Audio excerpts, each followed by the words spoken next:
Hola, ¿cómo están? Yo soy Karim Saba, junto al gran Francisco Pérez de PowerMetal.cl, el podcast live, en una edición nuevamente especial, en un horario, un día feriado, un día con no esperamos tanto público, además cansado un poco por lo que pasó ayer con el Masters of Rock, que estuvimos tratando de comentar en vivo. Pero ahora, ¿cómo está? Vamos a tratar de tener una entrevista, y vamos a tener una entrevista en unos segundos con Funk más conocido como Ty Christian, el vocalista y líder de Lords of the Trident, que nos está esperando acá abajo en este momento. Así que, nada, ¿algo más que decir, Francisco, antes de empezar la entrevista? No, yo creo que ya lo dijiste todo. Antes de eso, recuerden que tenemos nuestro Patreon abajo, www.patreon.com, powermetal.cl, para tratar de hacer esto cada vez mejor y tratando de mejorar la transmisión, conseguir mejor entrevistados. Todo realmente se reinvierte en el programa. Pero para no alargar más esta introducción, hagamos pasar a nuestro invitado a la transmisión, cambiamos la forma para que sea más como debe ser. Hello, Funk. How are you? There we go. Hey, how's it going? Yeah, How's man. everybody? Bueno, para la gente que nunca ha visto una entrevista de PowerMetal.cl o recién se está conectando, yo voy a estar haciendo las preguntas en español y Francisco, el que de verdad sabe inglés, va a traducir todo para que Funk, Ty o como quieran llamarlo, nos vaya contestando, nos vaya contando un poco de su vida, Lords of the Trident, más of Power Fest, new wave of nice guys for metal, and all that thing. So let's go. That one. How are you, Fang? How are you? I'm doing well. Doing really well. We just got off of a Southwest tour a couple of weeks ago. We went all the way down we're in Wisconsin, in Madison. Went all the way down south to Albuquerque and Phoenix, and then we went all the way up the entire West Coast, all the way up to Vancouver to play Hyperspace Metal Festival with a bunch of other bands that I'm sure you guys are familiar with: Judicator, Paladin, Ex Mortis, Striker, lots of amazing bands. So. Bueno, nos cuenta que acaban de volver de gira hace unas semanas, estuvieron en el sudoeste de Estados Unidos, ellos son de Wisconsin, de Madison, right? Yep.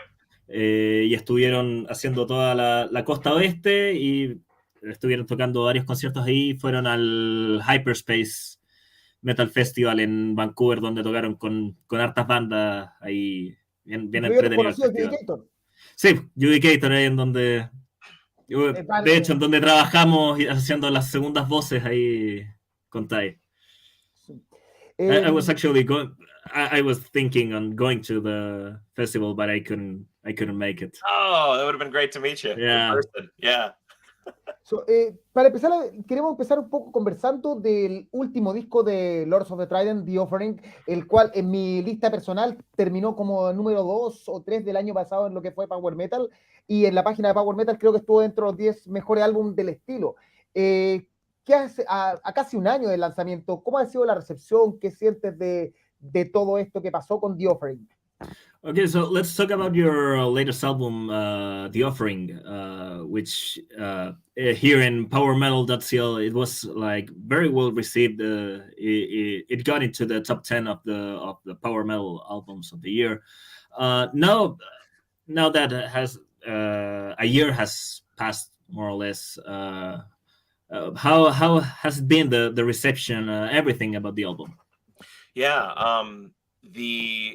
I strongly believe that the album, the Offering, was our best album that we've put out so far, and it's gotten a really, really great reception.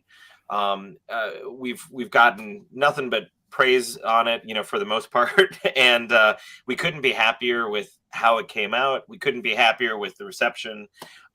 We had a lot of fun making all of the music videos, putting everything together.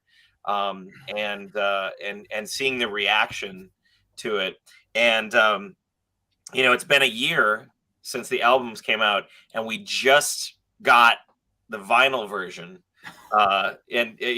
which tells you something about how backed up the vinyl production in the world is right now.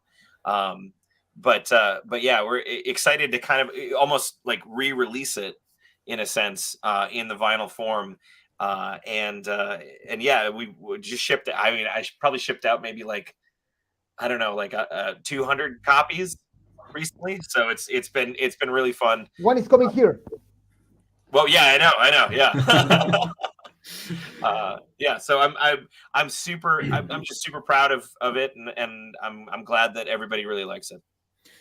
Bueno, nos cuenta que la recepción del disco ha sido increíble, que para ellos ha sido el mejor disco que han lanzado hasta la fecha, que lo pasaron muy bien también haciendo el disco y grabando los videoclips, y viendo la reacción de la gente. Y que ahora, después de un año de haber sido lanzado, recién les están llegando los vinilos, porque había todo un tema con la producción de vinilos que estaba parada y tenían como un año de retraso. De hecho, con el disco Judicator también pasó lo mismo. En todos lados, en todo el mundo. En todos lados, claro. The whole world, the vinyl production was a disaster last year. Yeah. Quiero preguntarle un poco de la temática, porque la verdad una de las cosas que me gustó de The Offering era todo la trama detrás. O sea, el power metal y las historias épicas siempre son contadas, pero esta es una historia sobre como el abuso de poder, sobre lo que es el bien y el mal, sobre un héroe que deja de ser héroe y se vuelve un justiciero. ¿De dónde nace esa idea y cómo llega a plasmarla a un disco y tan bien contado, que de hecho tiene una versión en YouTube con el relato? Okay, so let's talk about the theme of the album. Because power metal is always about epic battles and epicness. Epic. But this album is more about power abuse and good and bad. So how does the story came to be? So the funny thing is that we didn't plan on this being a concept record. Okay. We had a lot of different songs, and occasionally what we'll do is we'll take, one or two songs and we'll make like a storyline that those two songs kind of go together, right? And what ended up happening is that I came up with this kind of idea in my head for the song Charlatan. Yeah. And the funny thing is that the guy in the band who hates concept records always makes me flesh out the entire story of like every single song that we ever write. Okay. And yeah, so like I'm sitting here thinking about, okay, I gotta think about all the details of this song and blah blah blah blah, and I end up kind of just it just sticks in my brain, and so I'm like, okay, the next song maybe I'll do like a 2-song kind of a thing where it's just this song, that song, and it's the story, and then it just kept sticking in my brain. I'm like, oh, okay, maybe I'll do a 3-song thing, and then it just turned into an accidental concept record as we went along. I can go a little bit more, but I don't know if you want to like translate. Yeah. Bueno, entonces originalmente la idea no era hacer un disco conceptual, pero claro, entonces tenía como 2 canciones que sentía que podían ir juntas, y como que le gustaba la idea, y de repente decía, ya, pero ¿por qué no 3?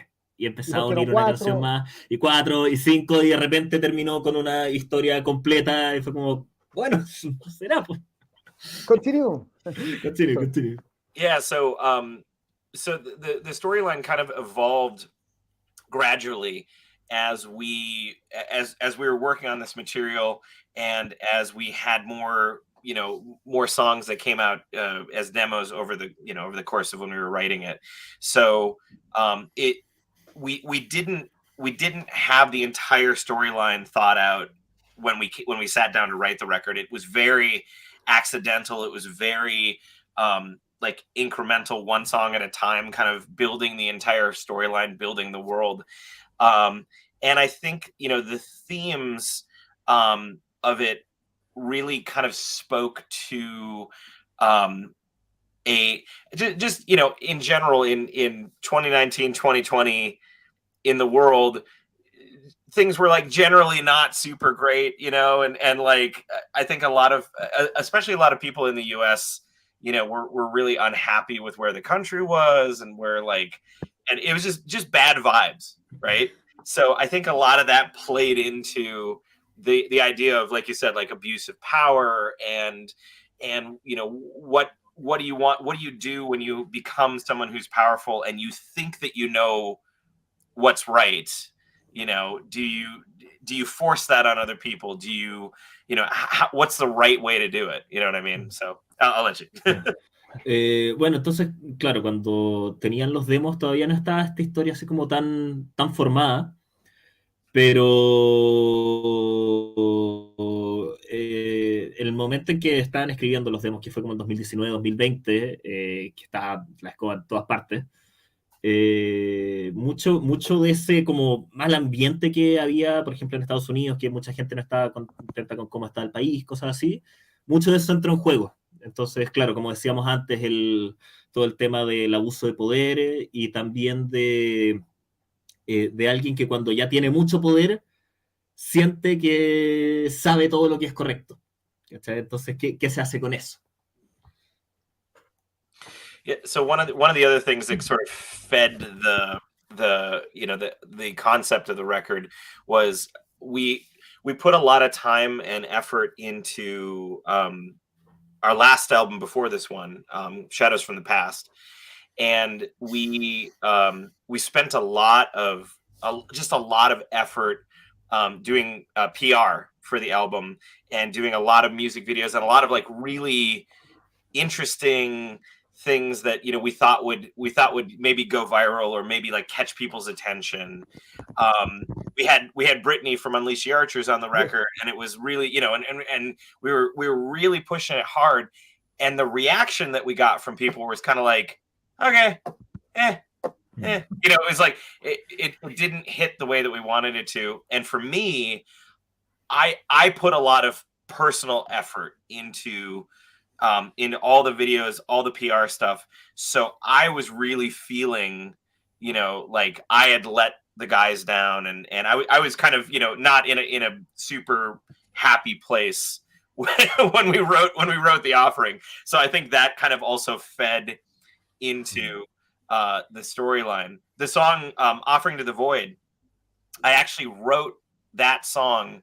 It's one of the very few songs that I wrote in the band, but I wrote that song right after Shadows from the Past came out, and it's kind of like almost like emo, like, oh, everything's shitty and bad, and and so that kind of like fed into the rest of the album, I think. So yeah. Bueno, nos cuenta que para el disco anterior le pusieron mucho esfuerzo al tema así como publicidad, al tema video, así como para ver si algo se logra hacer viral. Entonces los videos son como muy producidos y cosas así. De y hecho, ellos esperan a Britney Spears de claro, Unleash the Archers dentro de una de las canciones de los singles más importantes. Claro, y la cosa es que pasó que cuando lanzaron el disco, la gente reaccionó así como, está bueno, pero no pegó tanto como ellos pensaban que iba a pegar. Entonces, por ejemplo, en la canción Offering to the Void, ¿yo sé? Sí. Yeah, se nota también un poco así como lo que la decepción de todo esto, que también al final terminó influyendo en cómo se escribió el disco. Oye, tengo algunos saludos de la gente. There are some greetings from the people. Hernán Borges, he's one of the guys that make powermetal.cl.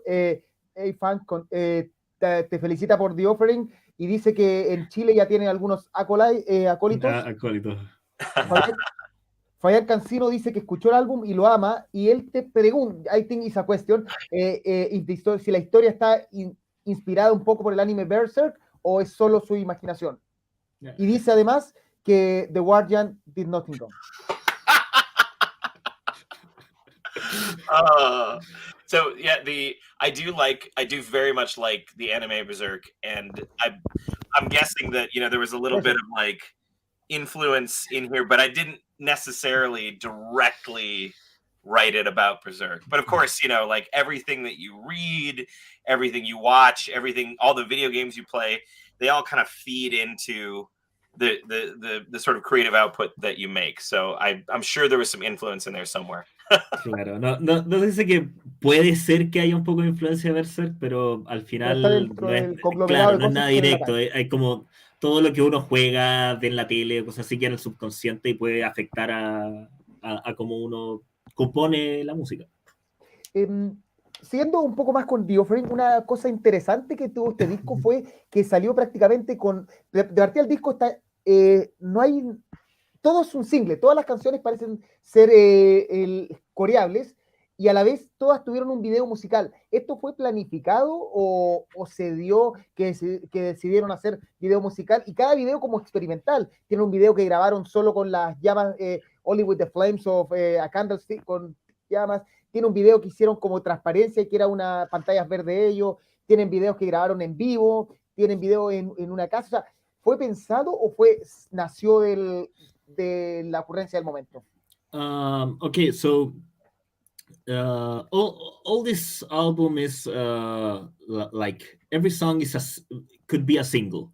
Like every song is really easy to sing and like easy to shout with it. Yeah, and every song has a video too, like very experimental videos. Like you have this one with the candles, with the gunpowder of yeah. So and every video is different and very experimental. Was this always planned, or like you guys came with the idea on the moment, like, hey, let's do this? Okay, let's do this. Well, so I personally believe very, very strongly in the power of video and music videos. I think that nowadays, you know, in the post-pandemic world, or maybe even after the year, I don't know, 2000, I think that the bands that get attention and are able to do more and, you know, and get into the public eye are the bands that are constantly like creating things that people can talk about, and it's a constant kind of flow of content coming out of them. So my approach when the pandemic hit, you know, and everybody went into lockdown, the first thing I did was like, I'm going to buy a big cinema camera, you know? And so I just started making videos, and I did covers, I did opera stuff, I did all this stuff.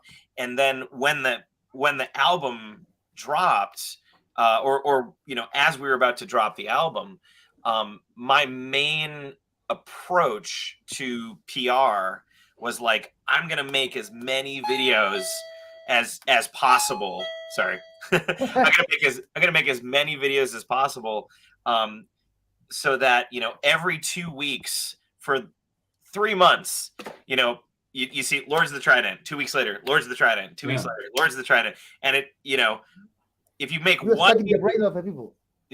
you make one music video, you have one opportunity for that to show up in people's social media.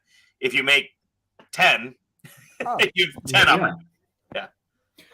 Bueno, entonces nos cuenta que él siempre ha sido de la idea de que los videos son muy importantes.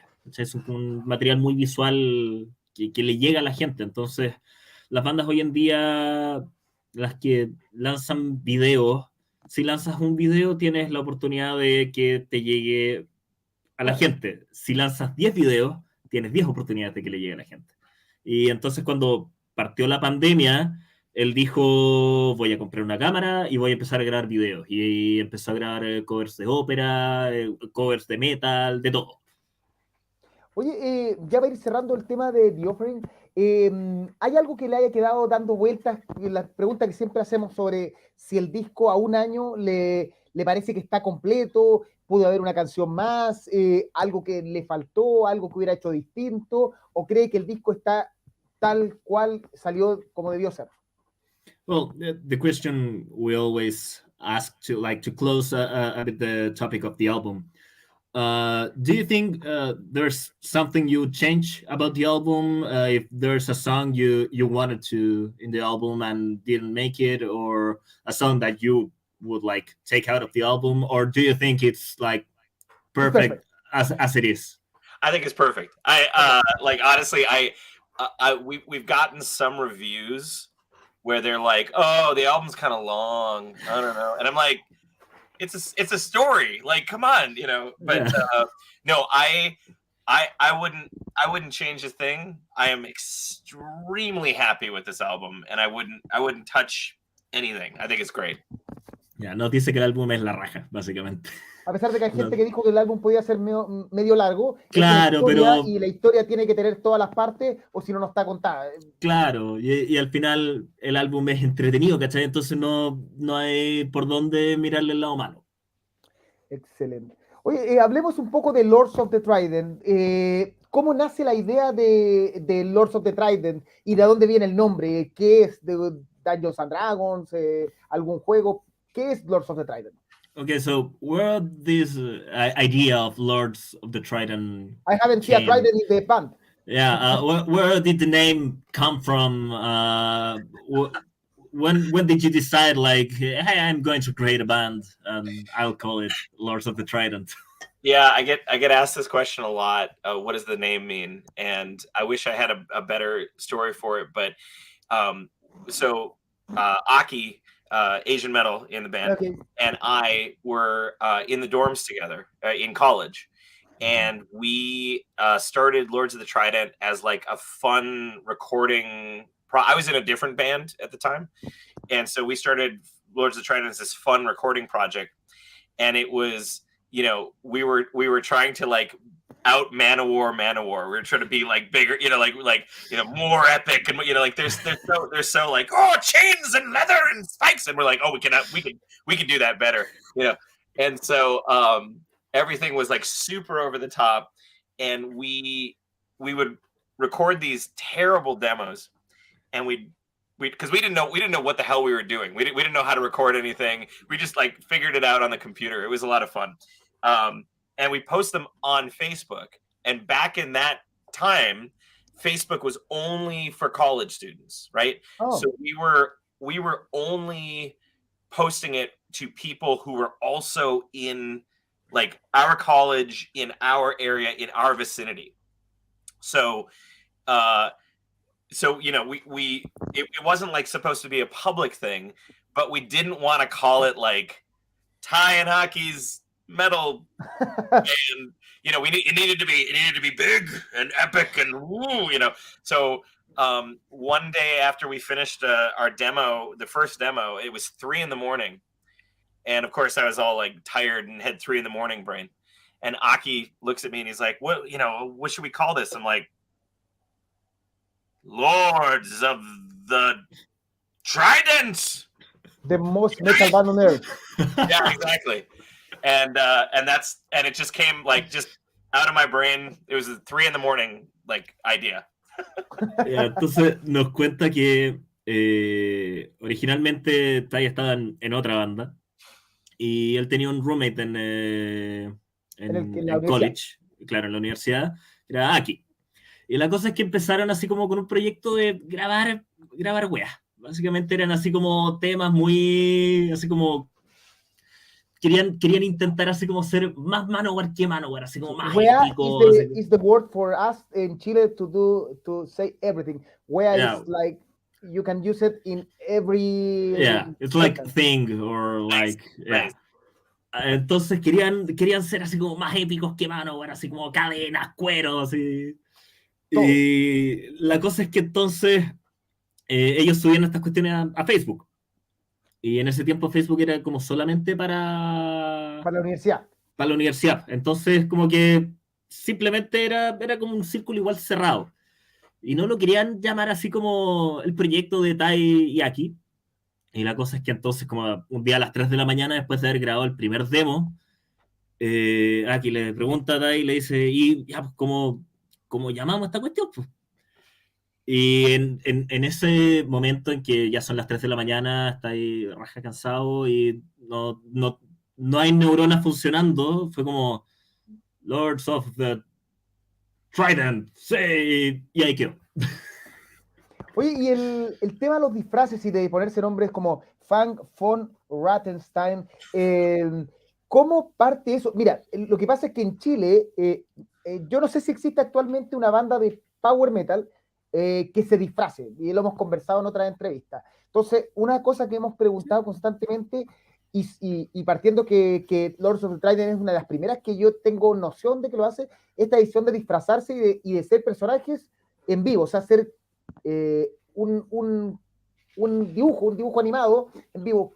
¿Cómo nace esto y cómo lo lleva, básicamente? ¿No? Okay, so about the costumes, because, well, here in Chile, there's not really I don't think any... power metal bands that use costumes and play live with costumes. And you guys were like, there are not many in the world, actually. Like, there are a few, you know, and you guys are one of the few bands that do this. Where did this idea came from?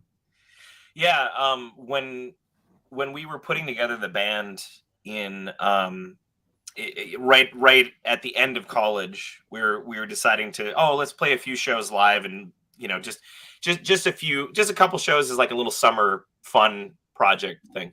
And I wanted to, like, you know, if we were gonna out Manowar, right? I would need fire and costumes and explosions and swords, and you know, like we needed to like go crazy. We need metal. Yeah, more metal. Part of the reason of that was that I was not a heavy metal guy at all until I lived with Aki in college. He would, like, we'd have our computers back to back, and he's like, oh, can I play some music while I study? And I'm like, yeah, go for it. You know, and he'd play, you know, Maiden and Priest and Dio, and I'd be like, huh, what, Aki, what's this? Oh, it's Iron Maiden. Oh, okay, all right, okay. You know, like I was starting to get into it, and because I wasn't a metal guy, and because we were living in Madison, Wisconsin, which doesn't have a big metal scene, especially not a power metal scene, right? A lot of the people that would go out to see shows would go see jam bands or like acoustic rock bands. And I was thinking, okay, how do I market to these type of people that the show is going to be very fun? You know, like, yeah, you might not like the music, but you should come see the show, you know? And I was like costumes, explosions, fire, all that sort of stuff. Yeah. Yeah, entonces, claro, nos cuenta que Tai en un principio no era alguien que escuchara mucho metal. What music did you listen to before? It was like alternative rock and like Pearl Jam, Red Hot Chili Peppers, kind of stuff. Yeah. Claro, entonces nos dice que escuchaba harto rock alternativo, claro, y empezó a escuchar metal cuando estaba viviendo con Aki. Que Aki estaba estudiando atrás con el computador, y dice, ¿puedo poner música? Y ponía, no sé, Maiden, Judas Priest, y entonces estaría así como, oye, está bueno eso, ¿qué? Cool. Y ahí empezó así como a meterse en el mundo. Y la cosa es que en Madison, Wisconsin, no hay escena de power metal. O sea, de hecho hay muy poca escena de metal en general. Entonces decidieron en algún momento así como hacer unos conciertos así como para pasarlo bien, conciertos en vivo. Y la cosa es que tenía que hacerle entender a la gente que, bueno, si bien no te gusta la música, el show va a estar a la raja. Va a tener fuegos artificiales, va a tener espadas, va a tener cadenas, fuego, todo, ¿cachai? Entonces ahí empezaron con el tema de los disfraces, ¿cachai? Como para empezar a atraer gente. Oye, tomando el de que el Madison City is asking if I have some questions in my computer. So, volviendo al tema de Madison y la poca difusión del metal, estaba leyendo, Tai o Fan von Rattenstein fue uno de los creadores o el creador de Mad Power Fest, un festival de power metal que personalmente he estado siguiendo los carteles porque muchas de las bandas de esta nueva, diría la New Wave of North American, Canadian heavy metal scene. New Wave of nice metal bands.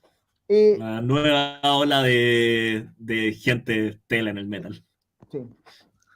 So, decide lanzar este festival que probablemente une a grandes bandas y cada vez con mayor acceso. ¿Cómo se dio esto? O sea, ¿en qué momento él decide, y sobre todo porque entiendo que Lords of the Trident es una banda independiente, entonces, ¿cómo decide hacerse cargo del abandono total que tenía el power metal, sobre todo en los países en Norteamérica? Okay, so talking about your Mad Power. festival, Mad with Power, you're one of the founder of the festival, right? That's correct. So, how did that came to be? Because, Lords of the Trident is actually an independent band, right? You're not with any. Yep, completely independent. Yeah. So, how did you manage to make this? And how did you still manage to make it? Because a festival is quite a big responsibility and it's quite important. How did it came to be? How did you do it? So, being an independent metal band is really hard to, especially when you want to play festivals. And there are some festivals in the United States that we'd be perfect for. But the problem is that we are independent, right? So we don't have the Nuclear Blast or the Century Media or we don't have someone pushing our pushing us to these festivals. And there's something about being signed to a major label where it's like, one day you have all of these songs and this stage show and it's great. And then the next day you get signed to Nuclear Blast. And today, Prog Power doesn't care about you. This festival, you send an email from your Gmail account and they're like, they just delete it. Okay. But then the next day, nothing's changed about the band. Absolutely nothing's changed about the band, except you've signed to Nuclear Blast or to, somebody. All of a sudden, we've got to get Lords of the Trident on the festival. So to get on those major festivals without being on a major label while being completely independent is really, really, really, really hard. So that was one of the reasons that we decided to do it. There's a second reason, but I'll let you translate that first and then I'll tell you. Bueno, nos dice que, claro, Lords of the Trident es totalmente independiente, no está con ninguna discográfica, nada. Y hay muchos festivales en Estados Unidos en los que Lords of the Trident sería perfecto. ¿Cachai? Prog Power, ¿cachai? Hay muchos festivales. El tema es que como no estáis con una discográfica, no te pescan. ¿Cachai? Entonces tú mandás email desde tu Gmail de Lords of the Trident y lo borran, ¿cachai? Porque no te cachan. En cambio, al día siguiente puedes firmar con Nuclear Blast, con AFM, con la que sea, y no poder haber cambiado nada con la banda. Pero ahí te van a pescar porque el mail no lo mandó el mail de tu banda chica, sino que lo mandó Nuclear Blast, ¿cachai? Entonces ahí para adentro, ¿cachai? Para el festival. Entonces, esa fue la idea un poco también de crear este festival, ¿cachai? Como tener más bandas independientes. So the second reason that I wanted to start this festival is we had, speaking of Prog Power, I'm assuming that maybe some people in your audience are familiar, or you guys are familiar with the Prog Power USA. It's very famous. Yeah. So one of the promoters, Nathan Block, offered us a spot on Prog Power in 2016. And we were like, oh my God, or maybe it was 2014, 2015. And we were like, oh my God, I can't believe it. And then he lost our email where we accepted. He didn't lose it. He pushed us to the next year. He's like, oh, I'm sorry. I lost your email. I'll put you on in the next year. The next year came and he didn't put us on. And he's, oh, I'm sorry. I'll put you on in 2016. 2016, he said, guys, I was going to put you on, but Glory Hammer bought your spot. Their management said, who can we kick? And you guys don't have a management company, so we kicked you, and they bought your spot. And then 2 years after that, he said, I can put you on Prog Power if you pay me $15,000. Not Prog Power. If you pay me $15,000. I'll put you on Prog Power. And we're like, fuck that. Like, no, like that's a nice used car. Like, absolutely not, you know? And the thing is that like Prog Power and this sort of behavior in festivals is not rare. There's a lot of people in the music industry that take advantage of younger bands, of bands that are like, you know, mid-tier. They could use the little boost of being on a festival or whatever. There's a lot of people who are just not very nice in the music industry. And so after that happened, we had another issue with another festival. I said, you know what? Screw it. I'm going to make my own festival, and it's going to be better than these festivals because it's going to have arcade games and pinball. And eventually we're going to make the festival so big that it steals money and people away from those bigger festivals. We're going to make it cheap. We're going to make it nice. We're going to highlight the bands that we feel, you know, are mid-tier and could use a boost, right? Could use the slot. There are a lot of festivals out there that the headliners are like 60, 70, sometimes 80 years old, you know? And it's like, okay, it's cool, I guess, but like they're not coming out with a new album, you know? And it's like, would you rather put that, you know, like if we continue to have the headliners of your festivals be like 70-year-old people, the new bands are just going to die. They're just going to shrivel up and die. There's no way for them to continue to grow. So that's part of the reason why we put together Mad with Powerfest, is to help those mid-tier bands in our scene have a place to go and have a crowd that's big enough where they're like, I want to play Mad with Powerfest. Yeah. Lo que les pasó también en su momento, como entre el 2014 y 2016, es que Prog Power los aceptó para tocar y el mail se perdió. Desapareció. Entonces los chutearon para el año siguiente, y al año siguiente de nuevo hubo problemas, como que los tiraron de nuevo para el siguiente año. Al siguiente año les dijeron, oye, ¿sabéis qué? Glory Hammer tomó su puesto, como que ellos querían entrar y tuvieron que sacar una banda y fueron a ellos. Porque Napalm o hay, no sé si Nuclear Blast, claro, no sé quién el puesto.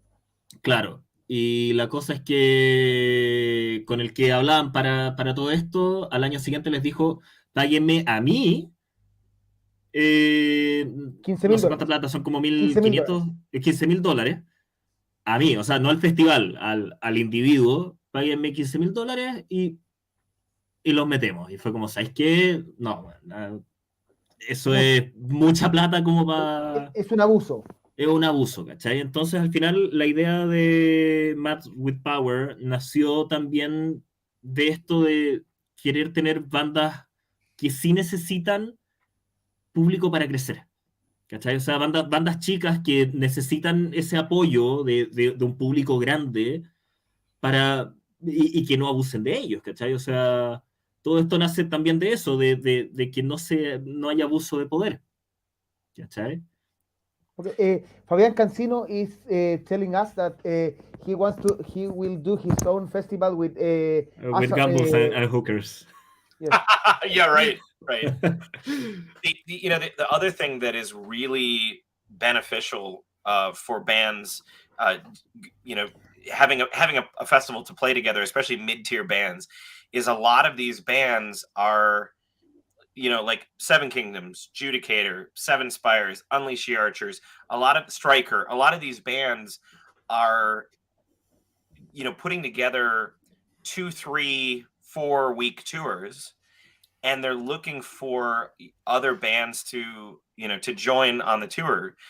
And when that happens, the first band that you always go to is the people that like you've met in person, who are cool and are friendly. So my thought process is like, if we can get all of these bands together, all of these mid-tier bands together in a room and like get them to know each other and to become friends, then that helps the scene out, because then, Seven Kingdoms is going on tour. Who's going on tour with them? Lords of the Trident. Oh, cool. And they, that happened because we met. Or like Seven Spires is going on tour, and they're going to take Wilderun with them because they met at Mad with Power. And, the more opportunities we have to make those personal connections between bands, especially bands kind of in that mid-level, the more opportunities there are to have the bands grow together. And it's that idea of like everybody grows together. We're not in competition with each other, because if you're a fan of Lords of the Trident, does that mean you can't be a fan of Seven Spires or Unleash Your Arch? This is like, no, you could be a fan of 40 bands, 50, 3,000 bands if you want.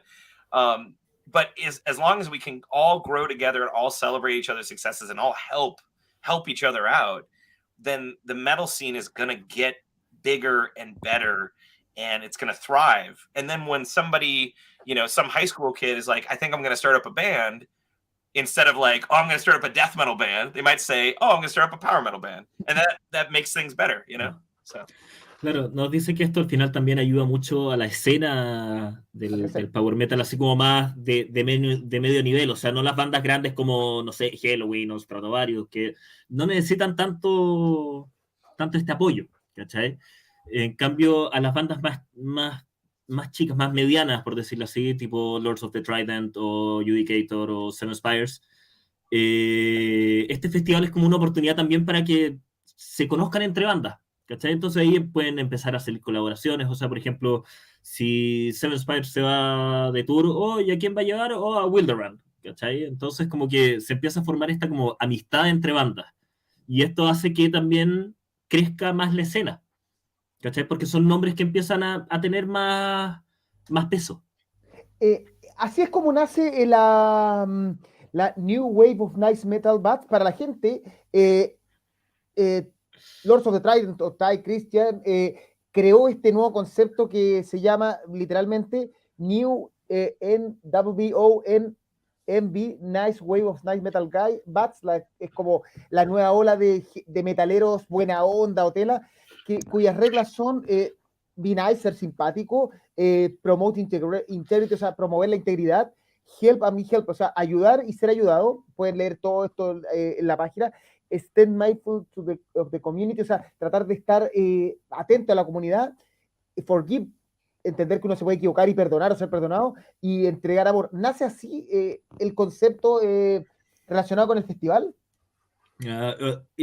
This new wave of nice metal bands, was this like what inspired the festival, or the festival, or this concept was inspired by the festival?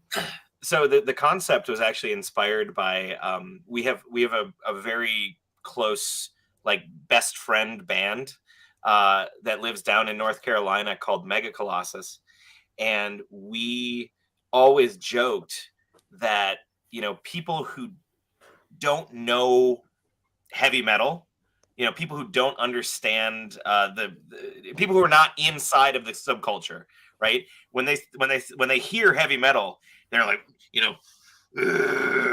like guys with pointy guitars, and they're angry, something like that, yeah. And they're angry at their dad, and they're singing about death, and and it's scary, but the reality of it is that there's so many different metal styles that there could be like something that could be considered heavy metal that normal people would say, isn't that just rock and roll or hard rock? And also, most of the metalheads that I've ever met in my entire life are just giant nerds and super nice, so we joked that we would start, instead of the new wave of British heavy metal, it'd be the new wave of nice metal buds, and it was just a joke between us and that band for a long time. And one day, the place where I get patches made, they were running a sale, and it was like, $50 for 100 patches or something like that. And it was like little ones, so I'm like, I'll make these, little New Wave of Nice Metal Buds patches, and I was going to send them to bands that have played the festival as like a fun joke, like an inside joke, and people just took it and they went, "Oh my God, we need this! We need this! We need this!" Like, I remember that. Yeah, I love being a New Wave of Nice Metal Bud. And then Grant from Unleash the Archers, he's like, he calls me up and he's like, "Hey man, can I name my Twitch streaming team New Wave of Nice Metal Buds?" I was like, "Yeah, go for it." And it just took off. It took off. Everybody loves it. So, yeah. Yeah, entonces el concepto de esta nueva ola de metaleros buena onda nació como una talla interna entre Lords of the Trident y what was the name of the other band? Mega Colossus. Y Mega Colossus. Y la cosa es que siempre... Amazing band. Y la cosa es que siempre fue como una talla interna hasta que un día... Hay una venta de parches así como... Claro, una venta así como un sale, o sea, como un descuento en parches. Y eran unos parches así chiquititos. Y Tai dijo, ¿sabes qué? Voy a hacer los de la nueva ola de metaleros buena onda. Y se lo mandó a todas las bandas que han así como tocado en Mans with Power. Y a todos les encantó. Y como que de repente todo el mundo quería así como ser parte de la nueva ola de metaleros buena onda. Porque además, Tai nos dice que siempre la gente que ve de afuera el metal, siempre ve así como a gente enojada, así como, metal. Pero al final todos, o la mayoría de la gente que escucha metal, somos unos nerds. O sea, todos somos nerds, nos gusta la ciencia ficción...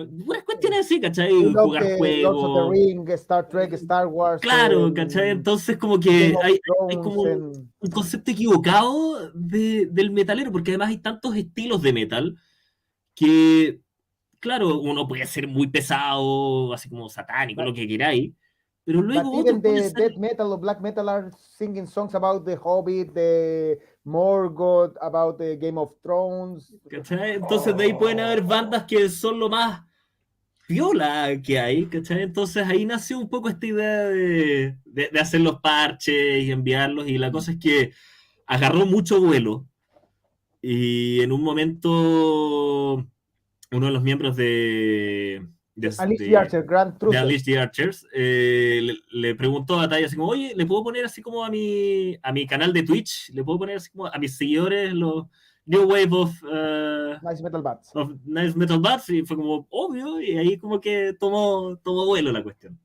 Yeah. In black metal you can sing I want the ring. I want the ring.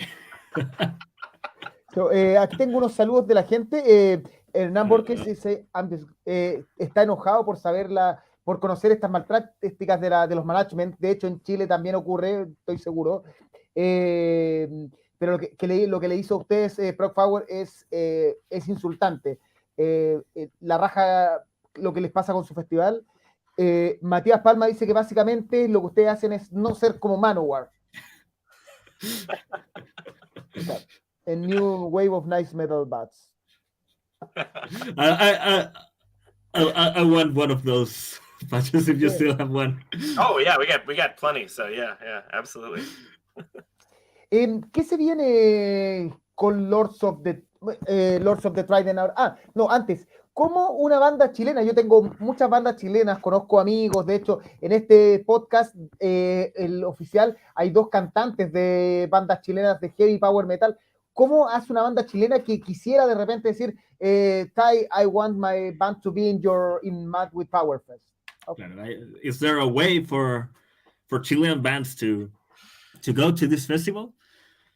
Oh yeah, it's really tough because the United States has a really stupid visa process. It's extremely expensive. So per band member, you have to spend $1,100 to apply. So if you have 5 people in your band, it's $5,500 just to apply, and there's no guarantees that you get even for Canada, guys. Even for Canada. Wow. So you also have to have a lawyer fill out like your application. Otherwise, you will definitely not get accepted. So it's, $5,500 for 5 people plus, maybe another $1,000 for a lawyer. And that's for a chance to maybe get a band into the United States, maybe.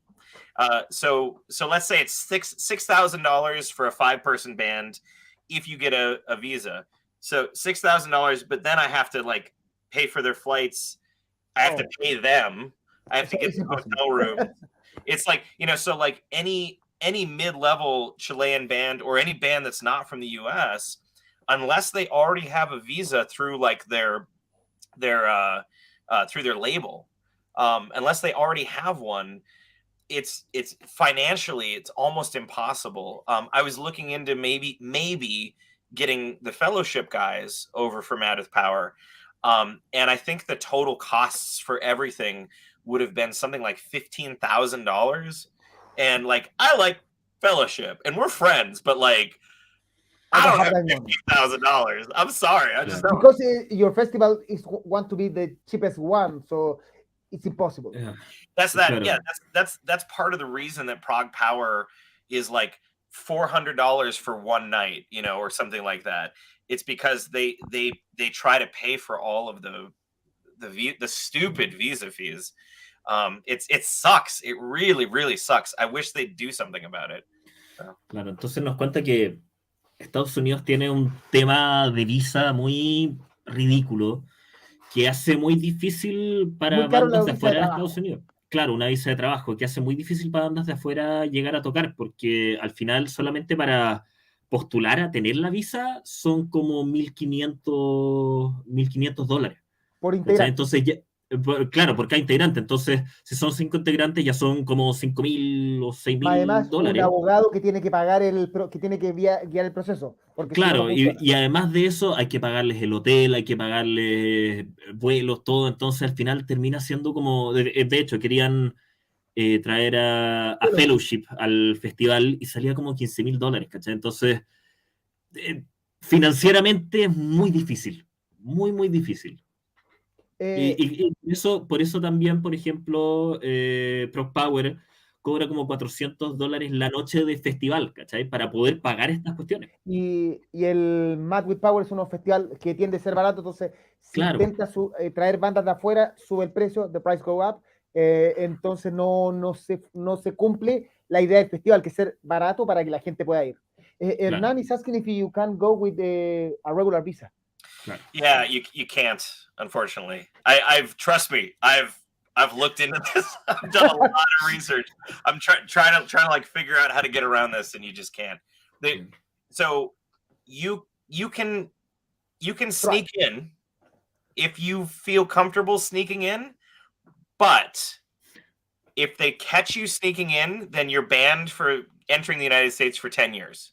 Oh. And if they catch me telling you to sneak in, then like I'll never ever ever get another band from anywhere outside of the US ever again. So, o sea, nos dice que es muy difícil. La única forma en que podríais hacerlo así como con visa de visita es básicamente metiéndote así como la mala, y si es que te pillan a ti haciendo eso, te quedas vetado de Estados Unidos por 10 años, y si a Tai lo pillan haciendo eso, ya es imposible que traiga otra banda afuera. Imposible. Quiero contarle un poquito para ir cerrando el tema un poco del canal de YouTube. Yo soy un seguidor I follow your YouTube channel. I love it. ¿Cómo se le ocurren tantas ideas? Entiendo que obviamente esto ayuda a promocionar, pero ¿cómo lo va desarrollando? ¿Cómo se fue planteando crecer tanto? Y si alguna vez pensó que iba a crecer tanto, o siempre fue o solo fue una idea que creció sola. Okay, about your YouTube channel, how this idea came to be, and how do you like came up with so many ideas for your videos? Do you ever imagined it would be like this big, or it's something like it just happened? My girlfriend loves your interpretation of Queen. Oh, thank you. Thank you. No, I never thought it would. I guess I'd hoped that it would grow with the band, but it's definitely gotten. It's probably the biggest reach out of any of our social medias. YouTube is the biggest, and I think it just stemmed from. I've always really been interested in video production and just like making videos. I've always really liked it. Ever since I was a little kid, I had like a camcorder and I, just would make stupid comedy like videos. And I think the YouTube channel really, really went into high gear during the pandemic because I was stuck down here and I had nothing to do. We couldn't play any shows. We couldn't go anywhere. We couldn't see anyone. And we didn't know how long it was going to last. So my brain gets really, really bored, like really quickly. So I'll just be like, oh, what if I did a song in the shower? I'll just come up with some stupid idea. And since I had nothing to stop me from making these stupid ideas a reality, I just made them. and so, yeah, I wanted to keep busy during the pandemic. I didn't want to just sit down here and play video games and do nothing. And so that's why the YouTube channel kind of exploded over the past 3 years, because we've just been making so much stuff. And also that's why we've done so much with streaming, just because I would sit down here and get really, really bored, and I'd start looking at, tutorials on YouTube of how to do this, how to do that, how to make this video. And yeah, I'm really proud of how it's grown over the years, for sure. Ya, el tema de las ideas, así como de cómo salen las ideas. Claro, salen del aburrimiento. Un día puede estar así como duchándose y decir, ¿debería grabar un cover en la ducha? Sí, voy a grabar un cover en la ducha. Y sale. ¿Cachai? Y el canal de YouTube, claro, tomó vuelo en pandemia, porque como no podía salir, tenía que estar encerrado sin ver a nadie, sin poder hacer nada. Entonces, en vez de decir, ¿sabes que me voy a quedar encerrado jugando en el PC? A él siempre le gustó mucho el tema de hacer videos. Entonces dijo, ¿sabes qué? Voy a empezar a grabar videos. Y empezó a grabar videos y empezó a agarrar vuelo y llegó hasta donde está. Y claro, está orgulloso de a donde ha llegado el canal. Tai, ¿esta es tu primera entrevista con un medio en español? ¿O tú has hablado antes con gente así como gente de Chile, Perú, Bolivia, Argentina? Tengo la duda, la verdad es que no sé. It's just out of nowhere question. This is the first time you've had an interview with someone from Latin America or from? No, we've done interviews from a few different places, a few different outlets in Latin America before. But my Spanish is really, really bad. I took 2 years of Spanish in high school, and I know just enough to piss off my friends who are really good at Spanish, because they'll be like blah blah blah blah blah blah blah blah blah, and I'll be like, ¿Dónde está la biblioteca? El gato es azul. Like blah blah blah blah. Like, they'll just be like, shut up. You're saying everything correct, but shut up. So I try not to use my Spanish, Claro, entonces nos cuenta que ha tenido entrevistas con otros medios latinoamericanos, pero que no habla en español porque su español es lo suficiente para molestar a gente que sí habla español. Entonces, claro, tomó 2 años de español en la universidad y no habla mucho el idioma. Vamos con algunas preguntas de la gente. Tengo 2 preguntas de la gente que está viendo. Fabián Cancino te pregunta de dónde vino la idea de hacer el video con los micrófonos en llamas. Y dice que amó ese video. De verdad es muy, muy buen video. Véanlo. Oh, so yeah, answering the question, where did the idea to set the microphones on fire come from? That was the first ever like prop that I built, and that was the first thing that I thought of when we were starting the band, because it was like, I'm singing so much, so loudly, so metal that just microphones catch on fire. and I had an old broken microphone that was all made of metal, and I just snipped out the inside of it and put 100% cotton cloth in there, and I just tried to see how I could set it on fire without actually burning it, and that microphone is the same one that I still use today. It's still going, it's still great, so yeah. La idea nació fue como el primer prop que construí, que era un micrófono antiguo de metal, que dijo así como, la idea de que está cantando tanto que la cuestión está en llamas, ¿cachai? Y la cosa es que entonces como que le puso algodón al medio, así como viendo de qué forma podías como hacer que se prendiera fuego, pero sin que se quemara la cuestión completa. Y de hecho es el micrófono que todavía ocupa hasta el día de hoy. Y Matías Palma pregunta si la historia de The Offering está concluida o va a haber una secuela, y a la vez I want to ask if when we'll get the new Lords of the Trident album. Yeah, so to answer the question there, I think the story of The Offering is pretty much finished, and I don't foresee us doing a sequel to it, but we might do another concept record in the future. That was the first one we ever tried, and people seem to really like it. The next release that we're working on actually right now is just about finished being written. We're going to come out with almost a palate cleanser, so to speak, because The Offering was really dark and like kind of sad. And so we're going to do some of the songs that didn't quite make it on The Offering, that we'd written, in sort of a different idea, like not as part of a storyline. And a lot of them are based on various video games that we like. So we're planning on doing an EP that is like all based on video game songs. Not necessarily the music of the video game, but like the lyrics are based on the concept, yeah.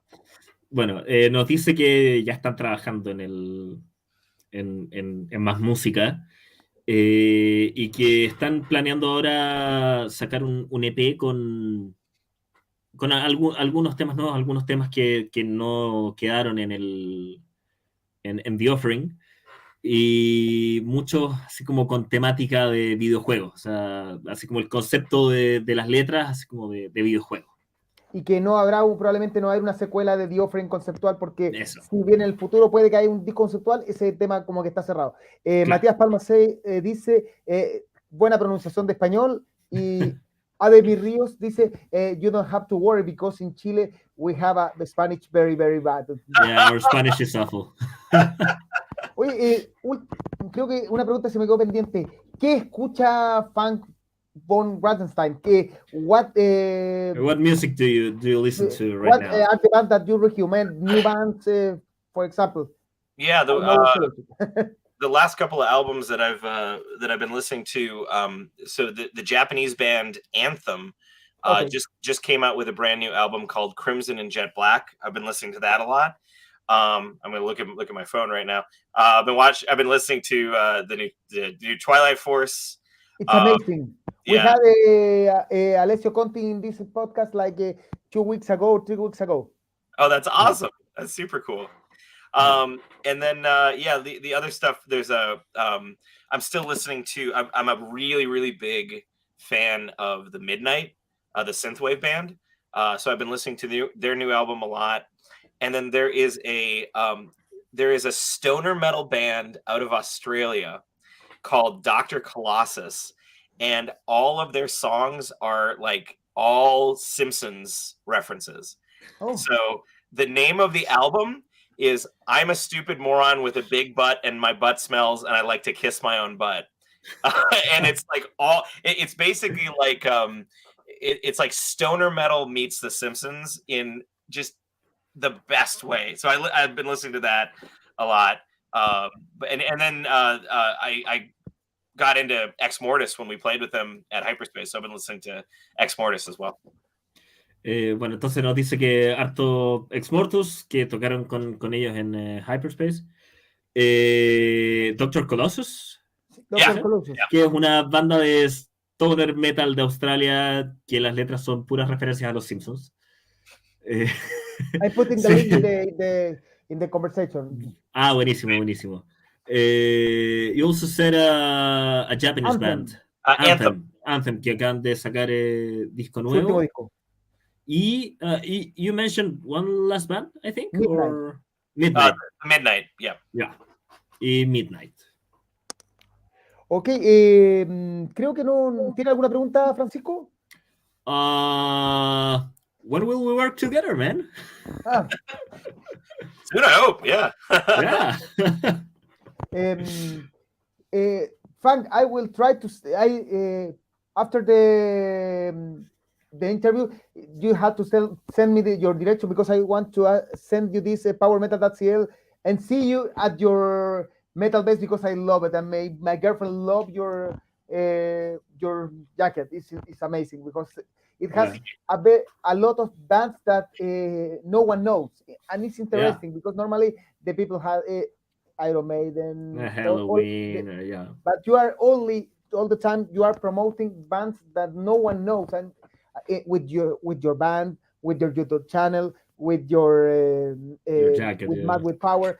So it's very interesting that the people have to understand that the mid bands or the little bands need a space. Some time ago, I had a talk with I don't know if you know these Ambush guys from Sweden. Ambush? Heavy metal from Sweden, Ambush. I don't think so. No. They came to Chile.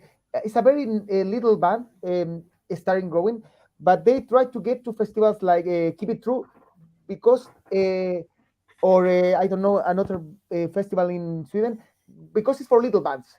They don't want to go to Backen, because Backen is for biggest band, but for them they want to go to little places, because they have to talk with the people. They start they can see the bands, they can be in the public, that is very, very important. Yeah, I agree.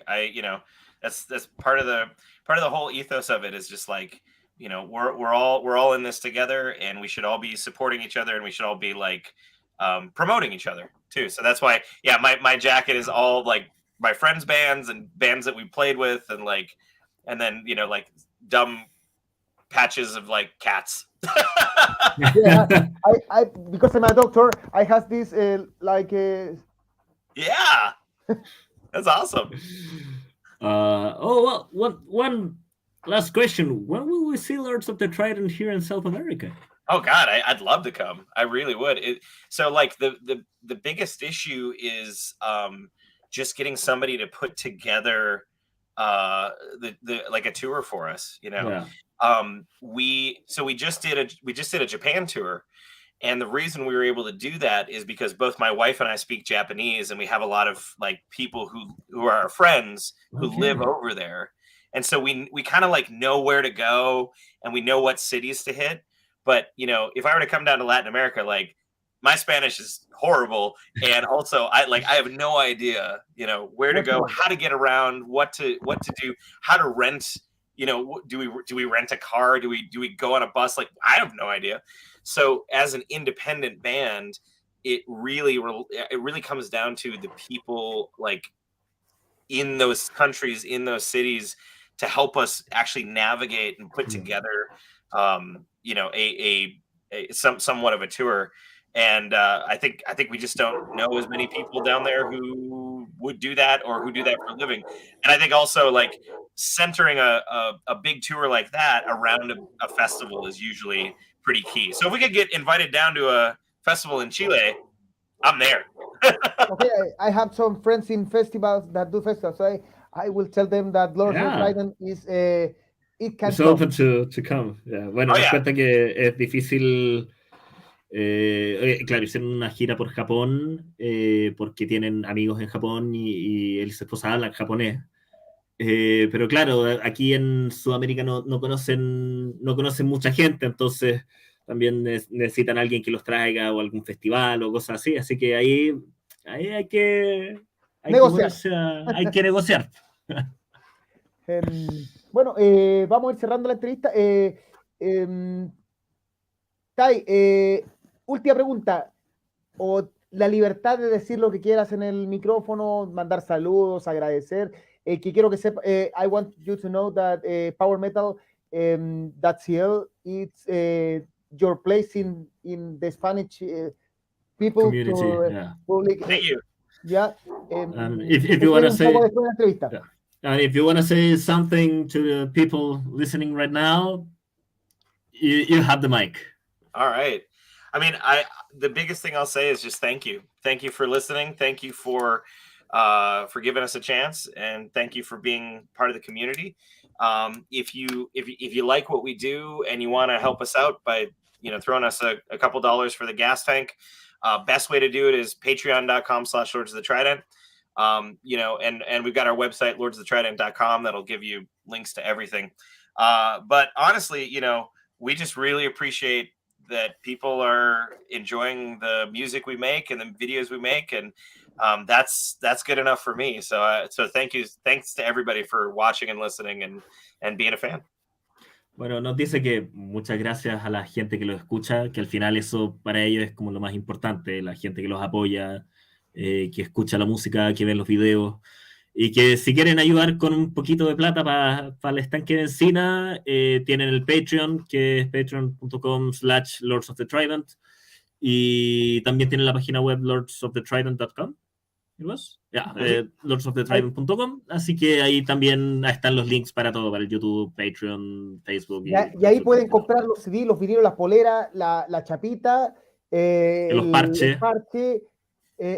In your website you can buy the vinyl, the CD, the pin, the candle, the patch, shirts, t-shirts, bad t-shirts even, venden poleras que salieron malas y las venden a precio muy barato. You can buy a very bad t-shirt that the print doesn't go well, but you can buy like for $3, I think. Yep. Yeah, we print a lot of our own shirts ourselves. So sometimes we'll have too many beers and we'll just like and then the print goes wrong and then it's $3. Yeah. Ty, just stay a little. I will end the interview and then we'll talk a little. Fabian Cancino says thank you for your music. Thank you for listening. Okay, just stay a little. Okay. Bueno, eso fue la entrevista con Ty Christian of Fan, Born Far from Frankfurt, de Lords of the Trident. Un gran tipo que, como dijimos en la entrevista, él promueve, hace como nosotros, pero de otra manera hace como PowerMetal.cl, tratando de promover el Power Metal alrededor del mundo, en este caso en Norteamérica. ¿Algo más que decir, Francisco, antes de terminar? No, bonita entrevista, sabes que me gustó hartos temas bien interesantes. A veces no, y vamos a seguir con eso. La idea, si tenemos la posibilidad de tener un entrevistado gigante, al igual que buenísimo, va a ocurrir, pero nosotros nos movemos también trabajando con la gente que no tiene espacio, porque creemos que necesitan espacio y que la única forma de que el Power Metal vuelva a tomar el lugar donde estuvo alguna vez a finales de los 80, principios de los 90. Y que sabes que yo creo que va para allá, porque han salido muchas bandas muy buenas en el último tiempo y de todas partes, así que yo creo que puede haber así como un renacimiento del Power Metal, perfectamente. Bueno, gente, nos vemos esta semana. Creo que vamos el jueves con el podcast por temas futbolísticos. Y ojo, que puede que tengamos una entrevista en vivo desde antes de Avantasia, puede que tengamos algo, y puede que también tengamos algo desde un local de comida, así como el miércoles. Tenemos muchas cosas. Va saliendo programa de eso. Se vienen cositas. Así que qué más simpático se vaya de la palma y aguante la movida de los metálicos, buena onda. Eso, cuídense, que estén muy bien. Chao, gente. Más frío que la chucha. Y les dejamos con el outro creado por mi amigo personal Francisco Pérez. Ahora